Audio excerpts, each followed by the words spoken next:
믿을 만한 사람 소개해 주세요 라는 이야기들은 한두 번 정도는 다 들어보셨을 것입니다. 어떤 사람을 소개한다는 것은 쉽지가 않습니다. 그 사람에 대한 책임이 뒤따르기 때문에 사람 소개하는 게 그렇게 쉽지 않습니다. 나에 대한 소개는 어떨까? 이것을 생각해 보면 아마 여러 가지 나에 대한 스스로의 평가가 있습니다. 참 두렵기도 한 그런 소견서가 될 수도 있을 것입니다. 그래서 요즘은 스펙이라는 말을 굉장히 많이 사용을 합니다. 그런데 이 스펙을 강조하는 한국 사회에 큰 부작용들이 많이 있습니다. 얼마 전에 고려대학교 3학년에 다니는 김예슬이라는 학생이 있었는데 학교를 어느 날 관둬버렸습니다. 그리고 대자보를 붙여놨는데 그 내용이 무엇이냐 봤더니 국가, 대학은 자본과 대기업의 인간 제품을 조달하는 하청업체다라고 그가 썼습니다. 그리고 스펙 위주의 대한민국 사회를 직간접적으로 비판하면서 자신은 스펙 사회 속에서 인간의 길이 무엇인지 찾기 위해서 대학을 그만둔다라는 소신을 밝히면서 대학을 관두었습니다. 오늘 본문에서 바울은 사람이 원하는 스펙이 아니라 하나님이 정하시고 하나님이 기뻐하는 사람의 모습, 하나님의 스펙에 관해서 오늘 이야기를 하고 있습니다. 바울이 소개하는 디도라고 하는 사람이 있는데 바울에게 있어서 성경이 말하는 디도의 스펙은 어떤 것인가? 그 첫 번째 4절의 말씀에 이렇게 말합니다. 같은 믿음을 따라 나의 참 아들 된 디도에게 편지하노니 하나님 아버지와 그리스도 예수 우리 구주로부터 은혜와 평강이 내게 있을지어다.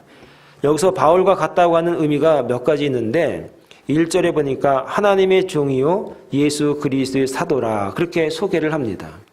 바울 자신이 자기를 소개할 때 나는 하나님의 종이다.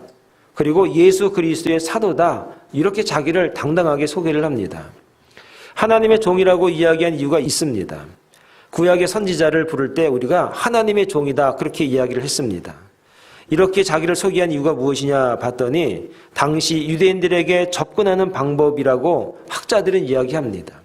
유대인들에게는 예수님을 믿지를 않습니다. 예수 믿고 구원하는 것이 아니라 하나님의 종의 말씀을 통해서 우리가 제사를 드림으로 우리를 용서하신다 그렇게 그들이 믿었습니다. 그런데 바울이 자기를 소개할 때 나는 하나님의 종이다.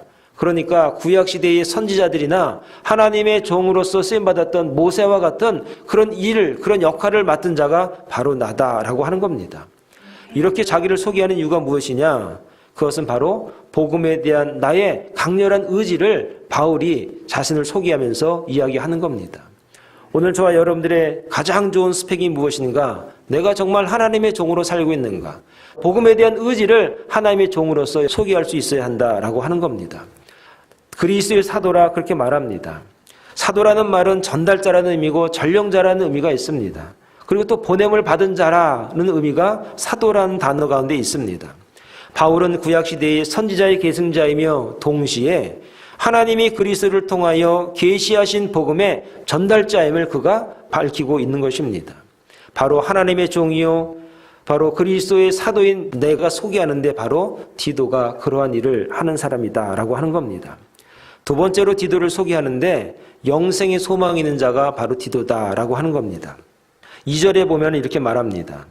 영생의 소망을 위함이라. 이 영생은 거짓이 없으신 하나님의 영원 전부터 약속하신 것이다 라고 바울이 기록하고 있습니다. 2절에 영원한이라고 하는 그 단어가 헬란말로 크로논이라는 말인데 지속되는 시간이라는 의미가 크로논 이렇게 말합니다. 다시 말해서 하나님의 구원은 시간이 있기 전에 창세 전에 바로 하나님의 의도가 있었다라고 하는 겁니다. 그때부터 지금까지 하나님은 변함없이 구원의 은혜를 주신 바로 하나님의 구원에 관한 의지를 우리에게 보이고 계시다라고 하는 겁니다. 이 소망을 디도가 가지고 있고 내가 가지고 있다라고 하는 겁니다. 오늘 저와 여러분들이 가지고 있어야 될 믿음은 어떤 믿음인가? 나를 향한 하나님의 소망, 영생에 관한 소망은 바로 시간 이전에 벌써 가지고 계획하고 계셨다라고 하는 것을 여러분 믿을 수 있기를 바라겠습니다. 세 번째는 전도의 소망이 그에게 있다라고 하는 겁니다. 3절에 보니까 이렇게 말합니다. 자기 때에 자기의 말씀을 전도로 나타내셨으니 이 전도는 우리 구주 하나님이 명하신 대로 내게 맡기신 것이라 그랬습니다. 이 구주라는 말은 하나님 예수 그리스도를 동일하게 표현하는 단어가 구주라 그렇게 말하는 겁니다. 그러니까 우리들이 전하는 복음은 하나님의 소명이기도 하며 주님의 소명이기도 하다라는 의미인 것입니다.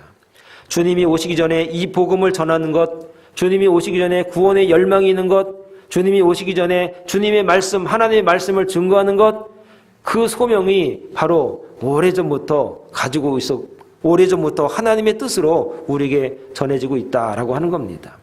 이러한 믿음의 소유자가 디도이고 또 이런 믿음을 가지고 오늘 우리에게 그레데에 있는 많은 교회들에게 중요한 역할을 할 사람이 디도다라고 하는 겁니다. 디도는 공부를 얼마나 많이 했고 누구의 제자이며 누구에게 어떤 학교에 나와 있고 그런 의미가 아니라 하나님에 관한 소유, 하나님에 관한 의도, 하나님의 종으로서의 사역을 위해서 그가 이처럼 확실한 믿음을 가지고 있는 영생의 소망을 가지고 있는 자가 디도다라고 하는 겁니다. 오늘 저와 여러분들에게 가장 중요한 하나님의 스펙이 무엇이냐? 하나님이 나를 구원하시기 위해서, 하나님이 나를 사랑하시기 위해서, 또 나를 위해서 이 땅에 영원한 생명을 주신 분이 하나님을 믿는 주의 종들이 다 될 수 있기를 간절히 축원합니다. 두 번째로 나의 참 아들 디도다 그렇게 소개합니다. 4절의 말씀을 다시 읽어드리면 같은 믿음을 따라 나의 참 아들 된 디도 이렇게 말합니다. 같은 믿음을 따라 나의 참 아들 된 디도 그렇게 기록하고 있습니다. 나의 참 아들 디도라고 하는데 이 말은 디모데전서 1장 2절에 디모데에게도 동일하게 한 말입니다. 나의 참 아들 디도, 나의 참 아들 디모데, 나의 참 아들 누구누구 그것은 복음을 듣고 그가 개종을 해서 이제 주님의 자녀로 하나님의 일꾼으로 교회에서 든든히 세워진 자다라고 할 때에 나의 참 아들이라는 말을 하는 겁니다. 참 아들이다라고 할 때 이 참이라고 하는 의미를 쓴 이유는 그가 개종해서 교회 성도가 된 것뿐만 아니라 적극적으로 주님의 복음을 증거하고 목회자로 쓰임을 받는 데까지 이른 사람을 아마 말하는 것입니다.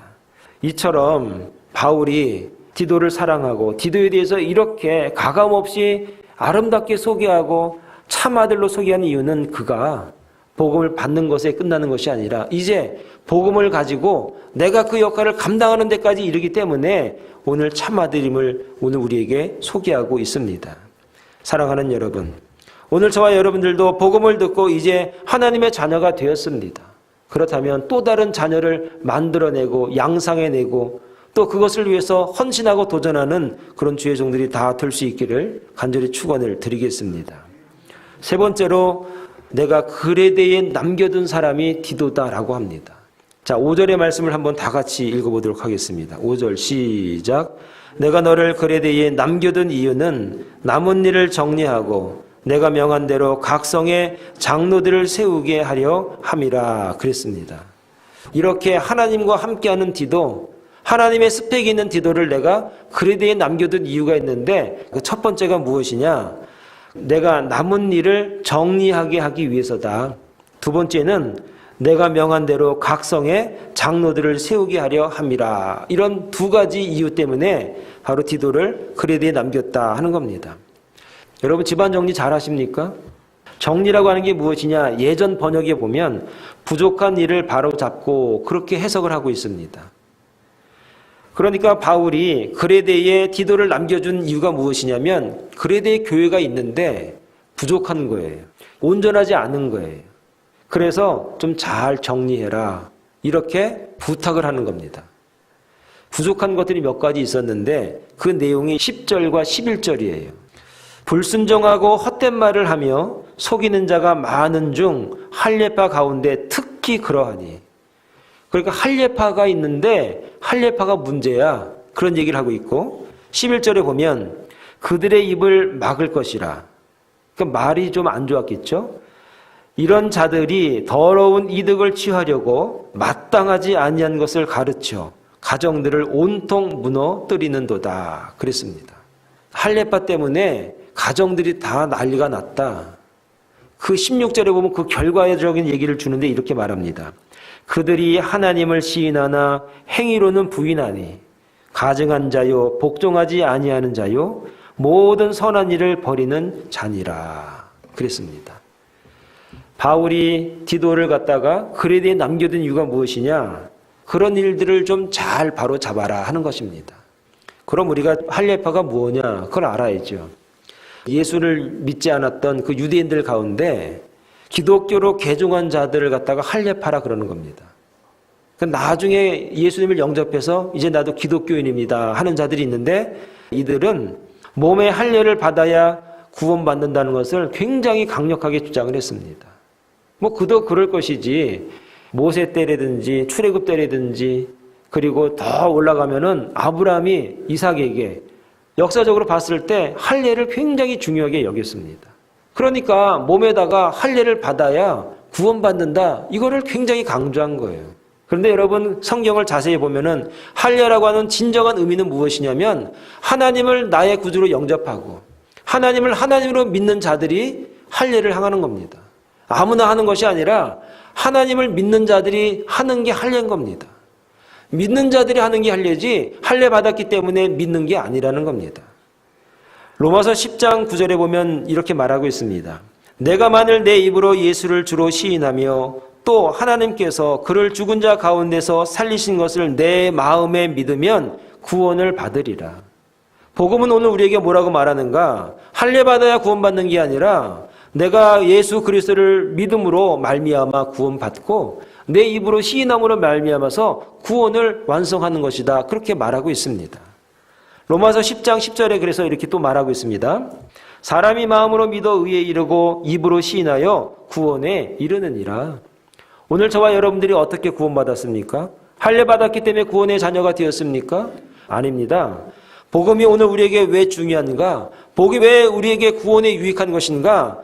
사람이 마음으로 믿어서 의에 이르고 우리의 입으로 시인함으로 말미암아서 구원받았습니다. 이 은혜가 할례를 대신하는 겁니다. 이 은혜가 저와 여러분들을 하나님의 자녀로 삼게 만드셨습니다. 그래서 로마서 2장 28절에 뭐라고 말하는가? 무릇 표면적 유대인이 유대인이 아니요 표면적 육신의 할례가 아니니라. 오직 이면적 유대인이 유대인이며 할례는 마음의 할지니 영에 있고 율법 조문에 있지 아니한 것이라. 그 칭찬이 사람에게서가 아니요 다만 하나님에게서라. 오늘 바울이 로마서에 말하고 있는 이 이면적 할례가 무엇이고 표면적 할례가 무엇입니까? 표면적 할례는 내가 육신의 흔적만 있으면 구원받았어, 내 할 일 다 했어, 그걸 말하는 것입니다. 이면적 할례는 무엇입니까? 마음으로 하려는 겁니다. 마음으로 고백하는 겁니다. 마음으로 믿어서 내가 의에 이르는 겁니다. 입으로 시인해서 내가 구원의 은혜를 받는 것입니다. 오늘 디도를 그레데에 남겨둔 이유가 바로 여기에 있습니다. 사랑하는 여러분, 오늘 저와 여러분들이 무엇 때문에 구원받았습니까? 무엇 때문에 하나님의 자녀가 되었습니까? 마음으로 믿었기 때문입니다. 예수님이 나의 구주로 믿어지는 것입니다. 그 말씀이 내 마음에 왔습니다. 그리고 내 입으로 시인이 됩니다. 예수 믿으니 이렇게 행복합니다. 예수 믿으니 내가 이제는 구원의 소망을 갖고 삽니다. 저는 구원받았습니다. 사랑하는 여러분, 이것이 바로 이면적 할례입니다.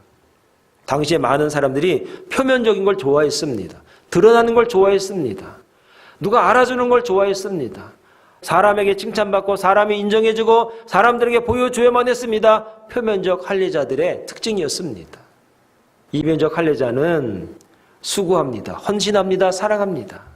그런데 칭찬받기보다도 하나님이 아십니다. 하나님이 은혜를 주십니다.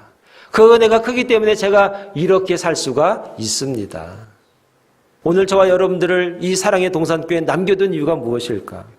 오늘 저와 여러분들 이 미국 땅에 남겨둔 이유가 무엇일까? 오늘 저와 여러분들 이 믿음을 가지고 이 땅에서 그래도 믿음의 신앙을 지키고 살아가게 한 이유가 무엇일까? 그것은 표면적인 것보다 이면적인 믿음을, 이면적인 할례자들이 되기 위해서다라고 하는 것입니다. 하나님이 은혜를 주셨습니다. 하나님이 아시면 되는 겁니다. 그걸 갖다가 성숙한 그리스도인, 그러는 겁니다. 디도를 그레데에 남겨둔 이유는 이면적 유대인들을 만들기 위해서입니다.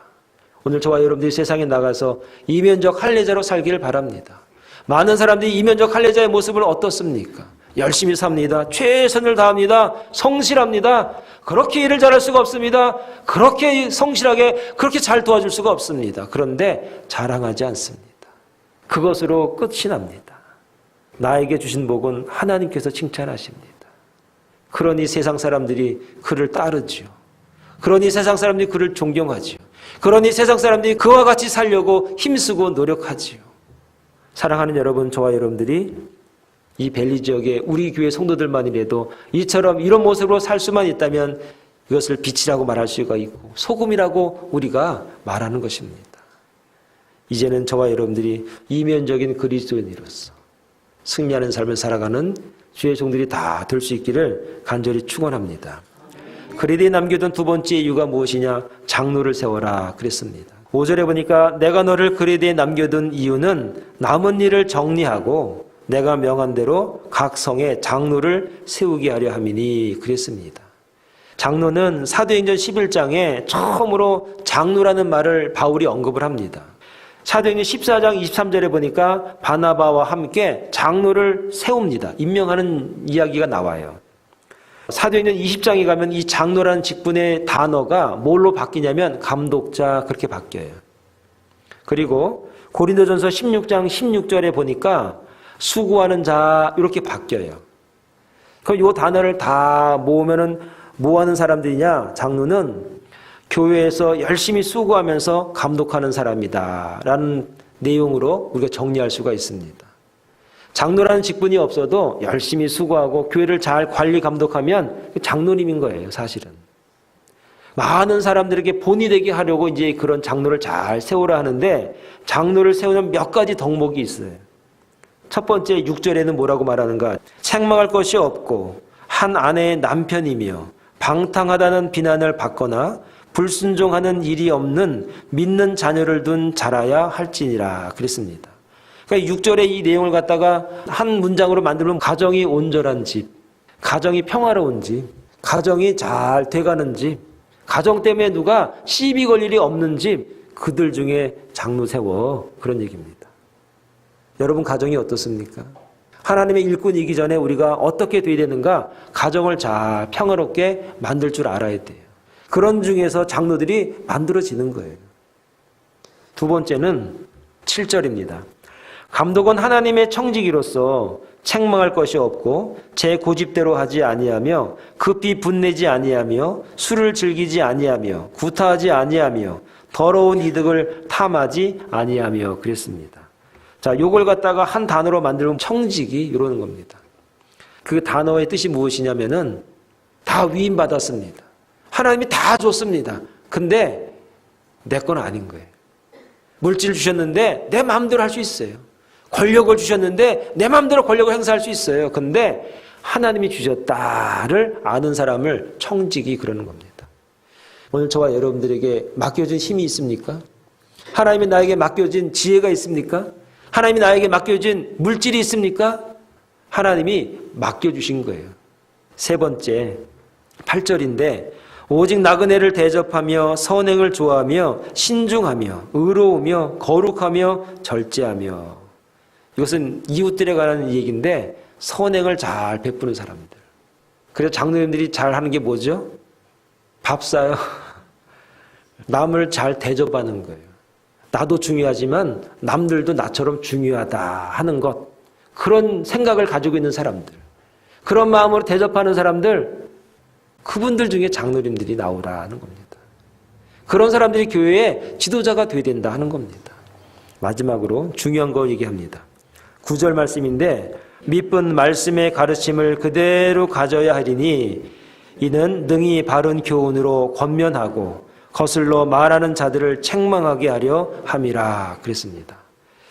아버지가 자녀들을 이제 훈계할 수도 있고 혼낼 수도 있고 바르게 교육할 수도 있잖아요. 근데 아버지가 잘 살아요. 바른 분이에요. 그러면 그 말을 들을 때 아버지 죄송합니다. 제가 다시 안 그럴게요. 이렇게 나오죠. 근데 그러지 못한 아버지가 아들을 막 혼내면은 그 아들이 그 마음속으로 어떻게 하죠? 힘과 권위 때문에 그 앞에서 말은 못하지만 속으로 그럴 게요. 아버지나 잘하세요. 아버지나. 아휴, 누굴 보고 속으로 그런다 이 말이에요. 반대로 이제 목회자가 잘 못하셔. 설교만 잘해. 그럼 마음으로 어떻게 받아들이죠? 목사님이나 잘하세요. 목사님이나. 그럴 거 아닙니까? 장로는 어떤 사람이 되는가? 믿은 말씀의 가르침을 그대로 지켜야 하리니 이는 능히 바른 교훈으로 권면하고 거슬러 말하는 자들을 책망하게 하려 함이라.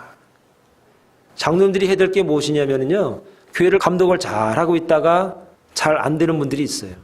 권면하는 거예요. 성도님, 기도합시다. 근데 기도 안 하는 장로님이 그래봐. 그러면 장로님이나 기도하세요. 이렇게 하죠. 근데 평상시에 기도하시고 평상시에 말씀대로 사니까 기도합시다. 이러면은 장로님 기도해 주세요. 이렇게 나온다니까요. 그게 바로 권면과 책망이에요. 이런 일을 하기 위해서는 장로님들이, 성도님들이, 목회자가 말씀대로 살아가야지요. 이런 자들을 장로 세워라 하는 겁니다. 사랑하는 여러분, 기도를 왜 그레드에 남겼을까?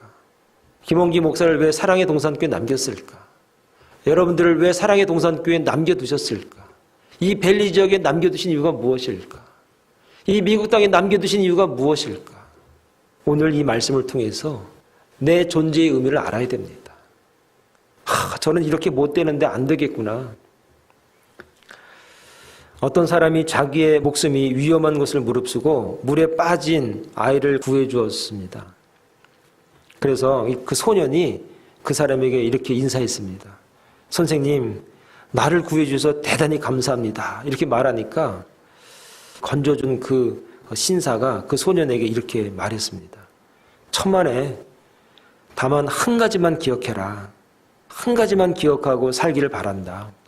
너는 누군가가 목숨을 걸고 너를 구원할 만큼 너 자신이 그만큼 가치가 있는 것이다.